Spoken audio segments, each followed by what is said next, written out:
Bienvenue à tous sur Novita TV, la chaîne qui décode l'actualité avec une bonne dose de sarcasme.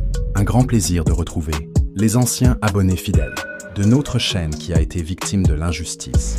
Vraiment, j'ai vu plusieurs en tout cas et bienvenue dans cette nouvelle adresse chère, membre de la grande famille.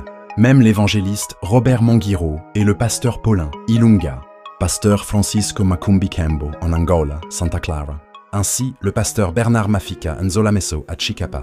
Ceux qui ont vraiment aimé Novita dans l'amour sincère retrouveront la chaîne.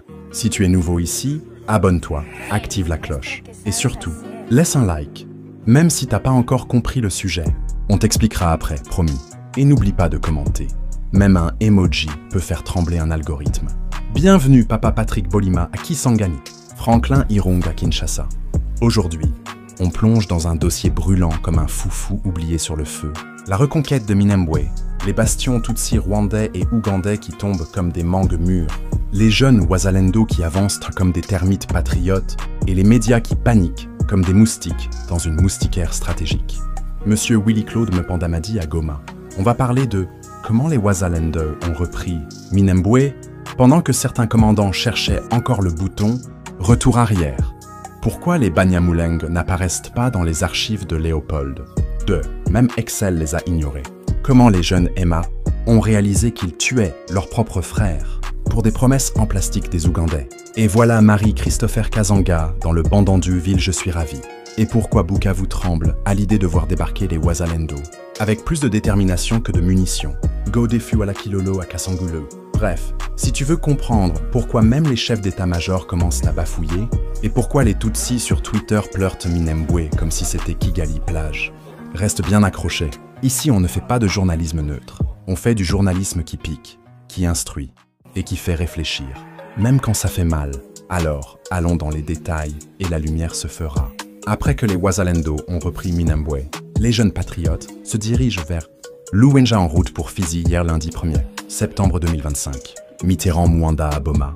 Quand le vent tourne, même les feuilles mortes prennent la direction du changement. Et voilà que les jeunes patriotes font du tourisme stratégique. Pas de selfie, mais beaucoup de détermination. Les ressortissants rwandais ne bénéficient plus de la protection de leurs compatriotes, mais de celle des Congolais, et en particulier des Wazalendo. Les choses vont donc changer, et les règles seront révisées. Jean, Florent et Allé. Lomela. Qui veut voyager loin ménage sa monture. Surtout quand la monture s'appelle Wazalendo. C'est comme passer de Netflix à Molo Molo TV. Le contenu change et le contrôle parental est activé. Imaginez un instant un Munyamulenge en train de s'acquitter de ses impôts auprès d'un Wazalendo, vêtu d'une chemise bien repassée et de chaussures cirées, tenant des documents en main, allant de porte en porte. Même le lion paie sa taxe quand le zèbre tient le registre. On dirait un sketch de théâtre.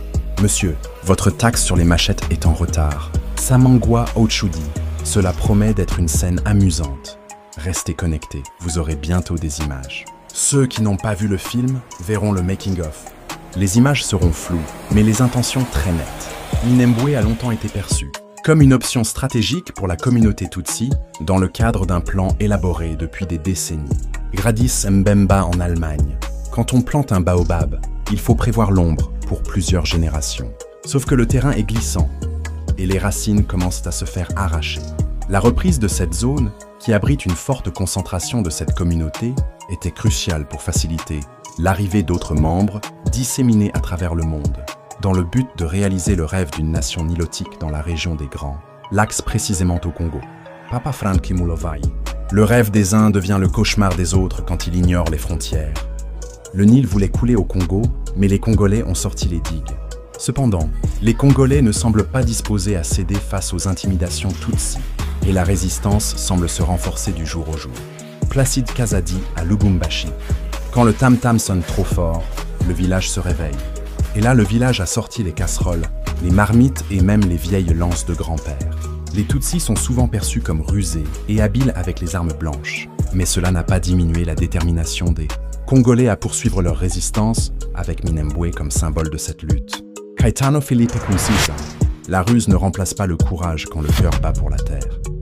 Même les machettes bien aiguisées n'ont pas tranché la volonté des Wazalendo, malgré l'équipement militaire de Turanoro, des Ngomino et des Red Tabara, qui reçoivent des armes de pays voisins ils n'ont pas pu arrêter les jeunes qui ont mené des attaques incessantes. Cela a conduit à des retraits chaotiques, chacun cherchant à sauver sa peau. Monsieur Emery Bissoukoudia à Kananga.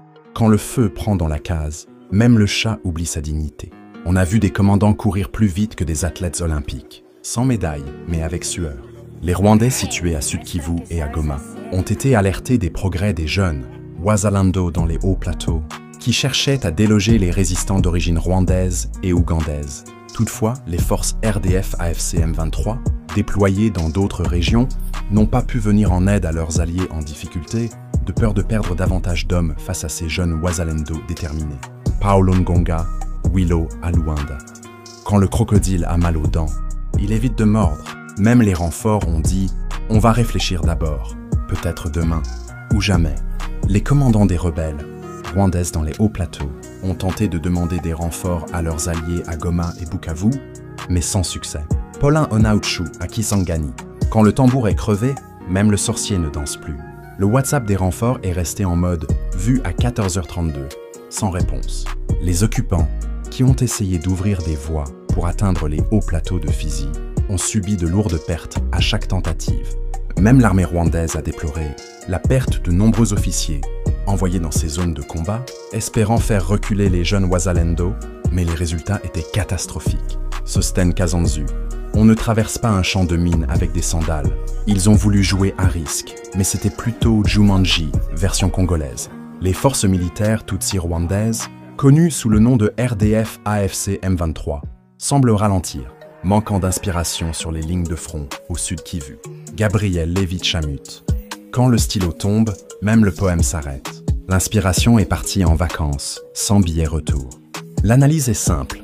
Dans les zones où les Congolais se battent loyalement, l'armée rwandaise et ougandaise ne parvient pas à remporter de victoire, un fait désormais bien connu. Titi Chilumba en Namibie. La vérité est comme l'huile. Elle finit toujours par remonter à la surface. Même les drones n'ont pas pu cacher les défaites. Trop de Wi-Fi, pas assez de stratégie. Sans les trahisons des officiers de la FARDC, les villes de Goma et Bukavu n'auraient jamais été prises. Même les sites miniers qu'ils exploitent, dans le Nord Kivu, n'auraient pas été. Sous leur contrôle, c'est Salumu Sankaranyundu. Quand le berger vend les moutons, le loup devient roi. Et voilà comment les mines sont devenues des distributeurs automatiques pour les voisins. Cependant, tout a été soigneusement calculé et orchestré grâce à la collaboration entre le Rwanda, l'Ouganda et certains officiers de la FARDC, ce qui a permis à Kagame de donner l'illusion de l'efficacité de son armée, Madame Minouche. Quand le théâtre est bien monté, même le spectateur croit que le lion parle. Kagame a sorti le grand spectacle, pyrotechnie, figurants et un scénario digne d'un film d'action. Sauf que le popcorn est congolais. Aujourd'hui, nous sommes dans le Sud Kivu, qui est le berceau de la résistance. Contredisons les pronostics de Manga et Willy Ngonga, qui affirmaient avec assurance que le Sud Kivu tomberait plus rapidement que le Nord Kivu. Edouard Kabilois. Le coq ne chante pas selon les prévisions du météorologue. Manga et Willy devraient changer de métier, astrologue raté, géopoliticien en carton. Actuellement, ces mêmes forces d'occupation cherchent des moyens d'éviter d'envoyer des troupes sur le front à Uvira et Fizi car là-bas ça ne badine pas. On ne joue pas au chat et à la souris dans une forêt pleine de panthères. À Fizi, même les moustiques sont patriotes. Les troupes hésitent, les généraux transpirent. Les jeunes Wazalendo se trouvent maintenant à quelques kilomètres d'un important bastion Tutsi rwandais qui pourrait tomber dans les 2 jours suivants. Quand le tam-tam résonne trop fort, même les murs tremblent. 2 jours, c'est long pour les Wazalendo. Ils ont déjà mis leur basket de combat. Pour des raisons stratégiques, nous ne divulguerons pas l'importance de la position des Wazalendo, car dans les heures à venir, un grand fief rwandais risque de s'effondrer. Le silence est parfois plus bruyant que les bombes. On ne dit rien, mais on regarde les cartes avec un sourire en coin. Wazalendo Minembwe. Un nom, une gifle, une leçon. C'est plus qu'un lieu, c'est devenu un verbe. Minembwe. Reprendre ce qui est à soi. Suite à des attaques sévères ayant entraîné de lourdes pertes, parmi les soldats Tutsi, rwandais de Twirwaneho et Red Tabara, Minembwe, bastion des Tutsis rwandais dans les hauts plateaux, a été prise par les Wazalendo dans la nuit du 30 au 31 août, conformément au plan établi par les officiers de ces jeunes défenseurs des terres congolaises. Quand les enfants de la terre se lèvent, même les montagnes changent de camp. Les plans étaient précis, les exécutions chirurgicales. Les rebelles ont vu Minembwe devenir un musée de leurs erreurs. Les Wazalendo ont réussi à saisir un certain nombre de munitions rwandaises, car lors de leur fuite, les soldats n'ont pas pu emporter ces ressources cruciales, préférant abandonner tout pour assurer leur propre sécurité. Quand la peur parle, même les balles restent muettes. Les munitions sont restées, les soldats sont partis. Comme quoi, le sac à dos n'est pas plus important que les jambes. De nombreux militaires rwandais, ont été signalés comme morts dans la région des Hauts Plateaux, qui sèment le chaos, récoltent le silence éternel. Les plateaux ont parlé, et leur langue, c'est la justice. Il est à noter que ces rebelles, qui occupaient ces territoires depuis plusieurs années, avec la complicité d'officiers supérieurs congolais, y compris ceux basés à Kinshasa, ont vu leur manigance contrecarrée lorsque les filles de la terre se sont levées. Même les termites ne peuvent rien contre un mur réveillé. Kinshasa a envoyé des signatures, les Wazalendo ont envoyé des actions. Même les chefs d'état-major se retrouvent, désarmés sans argument face à cette situation. Quand le vent tourne, les parapluies deviennent inutiles. Les chefs d'état-major cherchent leur PowerPoint, mais la réalité ne se lit pas en slide. Sur Twitter et d'autres plateformes en ligne, des Tutsis expriment leur chagrin face à la perte de Minembwe, comme si cette localité faisait partie du Rwanda. Ce n'est pas parce qu'on rêve d'un château qu'on peut y planter son drapeau. Minembwe n'est pas un hashtag, c'est une terre, et elle a parlé. Des rapports indiquent que les jeunes Wazalendo, déterminés et bien armés, sont déployés le long des lignes de front, en compagnie de quelques soldats de la FARDC qui ne suivent pas les ordres de leurs officiers, connus pour leur habileté à se retirer stratégiquement et à céder des territoires à l'ennemi. Quand le poisson refuse de nager avec les requins, il devient le gardien du récif. Ces soldats FARDC sont devenus des Wazalendo honorables. Les autres, des GPS pour l'ennemi.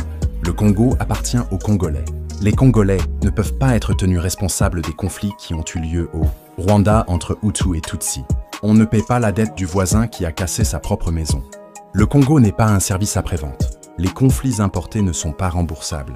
Le peuple congolais est réputé pour son accueil chaleureux envers tous. Mais cette générosité est aujourd'hui à l'origine de nombreux malheurs pour le Congo. Comme on dit, trop bon, trop couillon. Quand on ouvre trop la porte, même les voleurs entrent avec des fleurs. L'hospitalité congolaise est légendaire. Mais maintenant, elle exige une carte d'identité et un alibi. Le roi Léopold II n'était pas ignorant en comptabilisant les 450 tribus qui composent le Congo, et la tribu Nyamulangue n'est pas incluse parmi celles-ci.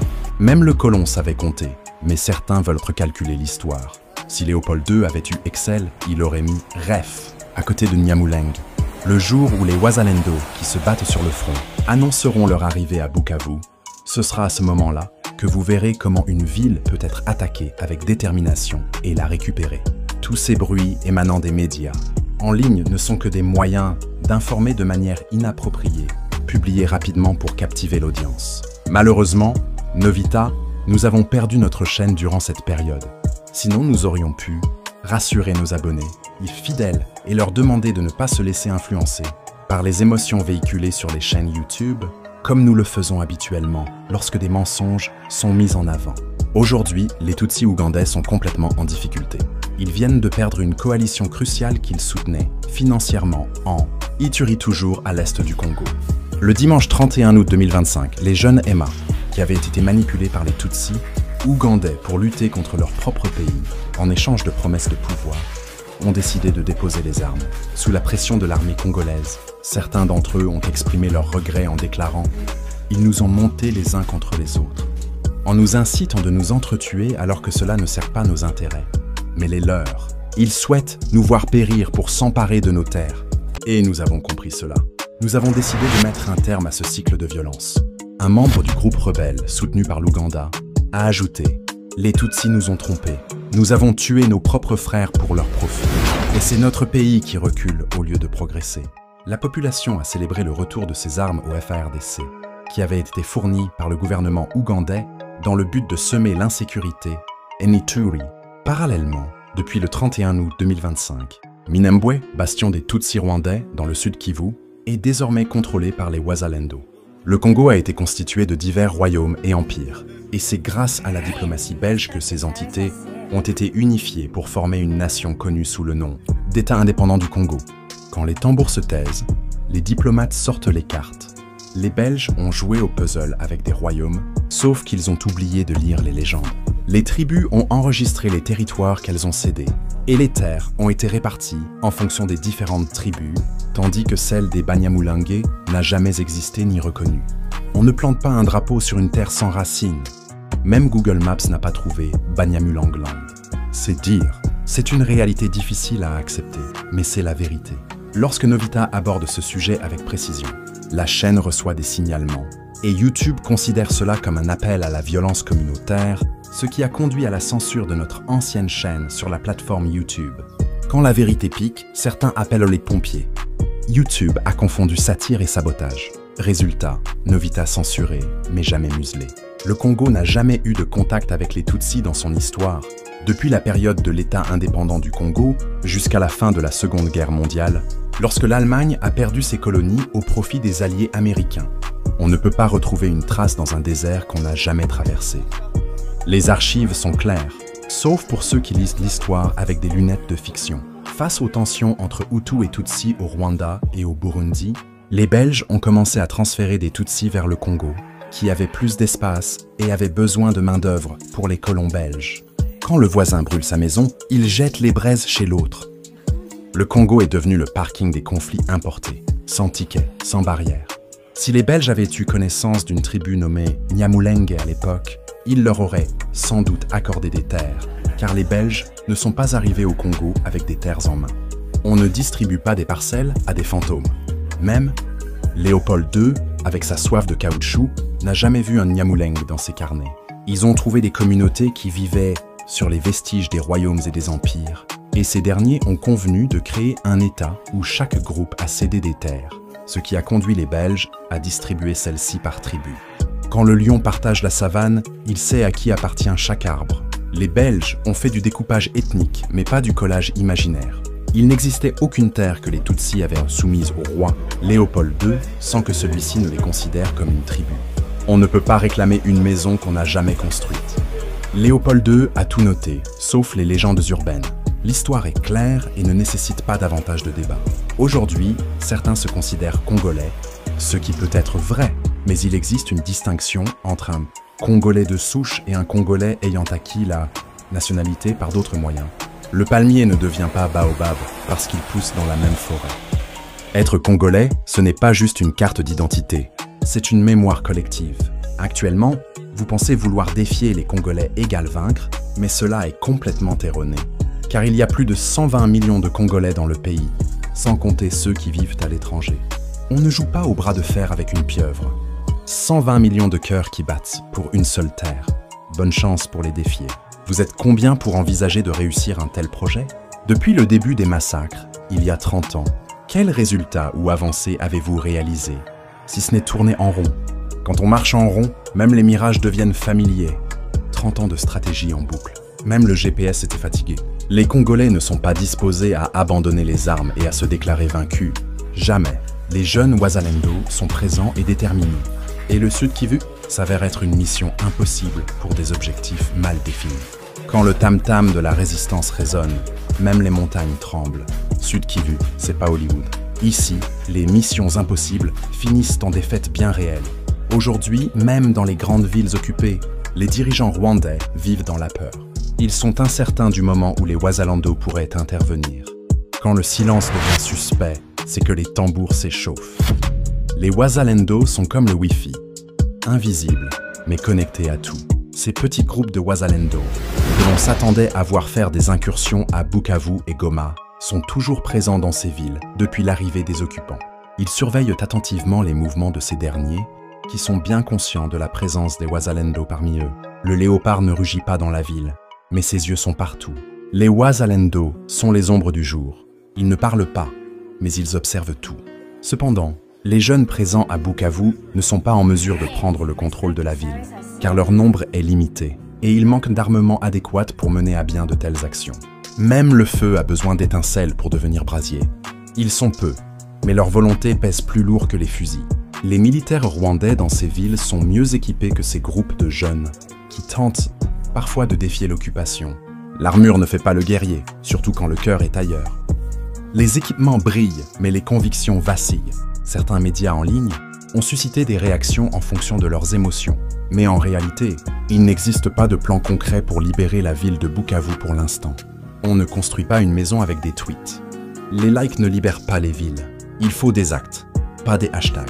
Avant de balayer à l'intérieur d'une maison, il est souvent nécessaire de commencer par l'extérieur. Et c'est exactement ce que font les Wazalendo. On ne chasse pas les rats sans fermer les trous. La stratégie est claire. Nettoyer les alentours avant d'entrer dans le salon. Le jour où les Wazalendo, qui se battent sur le front, annonceront leur arrivée à Bukavu, ce sera à ce moment-là que vous verrez comment une ville peut être attaquée avec détermination et la récupérer. Quand le tam-tam de la terre résonne, même les murs colonisés tremblent.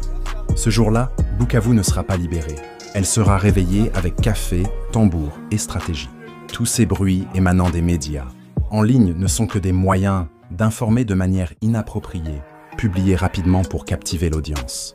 Quand le buzz remplace les faits, même les mouches deviennent journalistes. Breaking news. On ne sait rien, mais on le dit vite. Malheureusement, Novita, nous avons perdu notre chaîne durant cette période. Sinon, nous aurions pu rassurer nos abonnés, y fidèles, et leur demander de ne pas se laisser influencer par les émotions véhiculées sur les chaînes YouTube, comme nous le faisons habituellement lorsque des mensonges sont mis en avant. Quand la vérité dérange, l'algorithme devient sourd. Novita censurée, c'est comme couper le micro à Fela pendant un solo. Aujourd'hui, les Tutsis ougandais sont complètement en difficulté. Ils viennent de perdre une coalition cruciale qu'ils soutenaient financièrement en Ituri, toujours à l'est du Congo. Quand le portefeuille se vide, les alliances se fissurent. La coalition a fondu comme beurre au soleil. Et le soleil, c'est congolais. Le dimanche 31 août 2025, les jeunes Emma, qui avaient été manipulés par les Tutsis, ougandais pour lutter contre leur propre pays, en échange de promesses de pouvoir, ont décidé de déposer les armes. Quand le masque tombe, même le fusil demande pardon. Les promesses étaient en or, plaquées, et les Emma ont enfin vu le ticket de caisse, sous la pression de l'armée congolaise. Certains d'entre eux ont exprimé leur regret en déclarant « Ils nous ont montés les uns contre les autres », en nous incitant à nous entretuer alors que cela ne sert pas nos intérêts, mais les leurs. Quand le serpent parle, il divise pour mieux mordre. Les regrets sont sincères, mais les cicatrices sont profondes.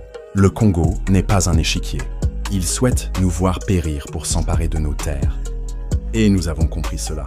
Nous avons décidé de mettre un terme à ce cycle de violence.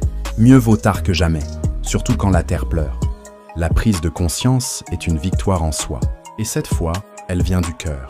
Un membre du groupe rebelle, soutenu par l'Ouganda, a ajouté « Les Tutsis nous ont trompés. Nous avons tué nos propres frères pour leur profit. Et c'est notre pays qui recule au lieu de progresser. Quand on vend son âme, on finit par payer en silence. Le réveil est brutal, mais nécessaire. Le patriotisme ne s'achète pas en devises.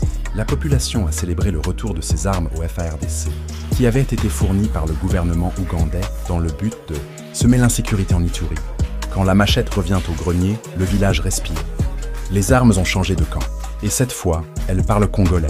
Parallèlement, depuis le 31 août 2025, Minembwe, bastion des Tutsis rwandais dans le sud Kivu, est désormais contrôlé par les Wazalendo. Quand les enfants de la terre reprennent la colline, même les nuages applaudissent. Minembwe n'est plus un bastion, c'est un symbole. Et les Wazalendo ont gravé leur nom dans la roche. Merci chers abonnés et à bientôt.